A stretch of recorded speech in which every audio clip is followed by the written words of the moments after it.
রাষ্ট্রবিজ্ঞানেও অঙ্ক যদি আগে জানতাম তাহলে এই সাবজেক্ট আমি নিতাম না।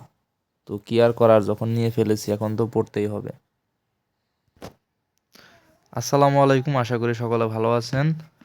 তো আজকে কথা বলবো এই সাবজেক্টটা গবেষণা পদ্ধতি ও পরিসংখ্যান।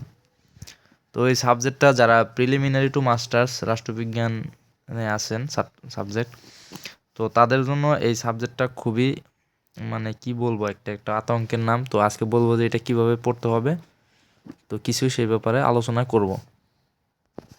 তো এটা একটি মানে যদি বলেন যে এটা পরিসংখ্যানের একটা ম্যাথ বই বলতে পারেন বা অঙ্কগুলো বলতে পারেন।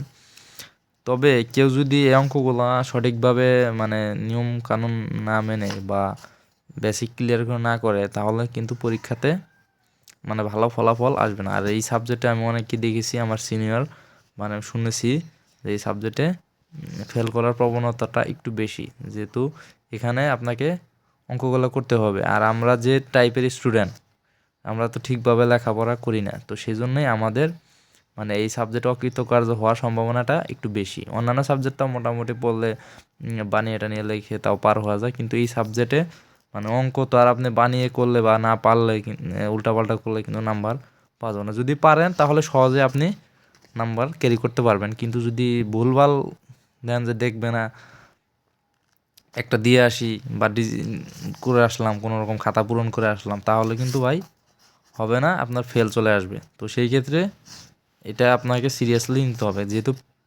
প্রিলিমিনারি টু মাস্টার্স আমাদের জন্য বা যারা ডিগ্রি পাস করছেন তাদের জন্য খুবই একটা মানে সেন্সিটিভ একটা বিষয়। কারণ যদি আপনি এই প্রিলিতে যদি উত্তীর্ণ না হতে পারবেন, উত্তীর্ণ হতে না পারেন, তাহলে কিন্তু মাস্টার্সে ভর্তি হওয়া যাবে না।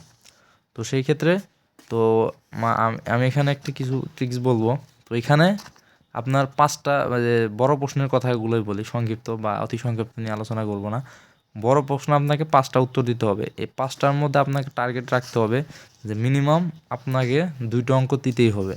2টা অঙ্কর নিচে না দিলে আপনার 5টা ফুলফিল হবে না, এটা মাথায় রাখতে হবে।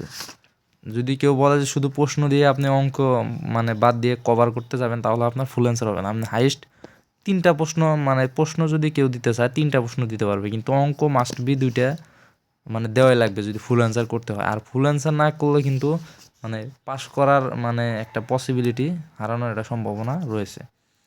তো সেই ক্ষেত্রে আমি বলবো, ইউটিউবে দেখলাম যে আপনার এই অধ্যায় ভিত্তিক বা অনেকে ভালো দেখলাম ক্লাসগুলা বা অঙ্কগুলো সহজে বোঝানোর চেষ্টা করেছে।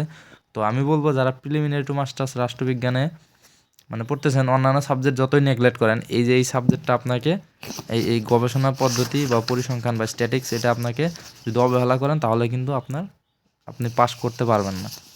তো সেই ক্ষেত্রে আমি বলবো যে এই প্রশ্নগুলো আপনি নিজে বাজে আগে ওই যে গবেষণা পদ্ধতির প্রশ্নগুলো আপনি কি মানে মোটামুটি একটা ক্লিয়ার করে, যাতে 2 থেকে 3টা প্রশ্ন আপনি বড় প্রশ্ন এই এই গবেষণা পদ্ধতি থেকে দিতে পারেন। আর বাকি 2টা বা 3টা প্রশ্ন আপনি এই যে ম্যাথগুলো যে আছে পরিসংখ্যানের, এই পরিসংখ্যানের যে ম্যাথগুলো আছে, এই ম্যাথগুলা কোথায় গেল,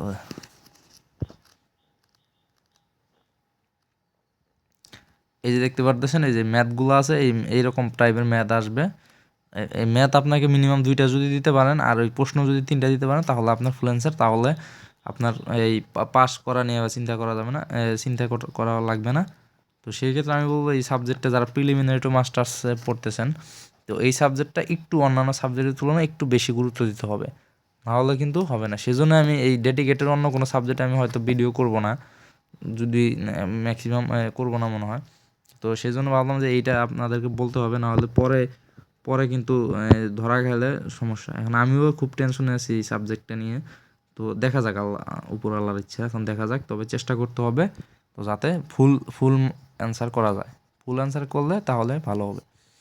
তো আশা করি সকলে বুঝতে পারছেন। তো যারা এই এই বিষয়ে আছেন তারা একটু ভালোভাবে এইটা পড়েন। ইউটিউবে অনেক ভিডিও আছে, তো সেগুলো ফলো করেন, সার্চ দিলে হবে, পেয়ে যাবেন, অনেকে ভিডিও দিয়েছে।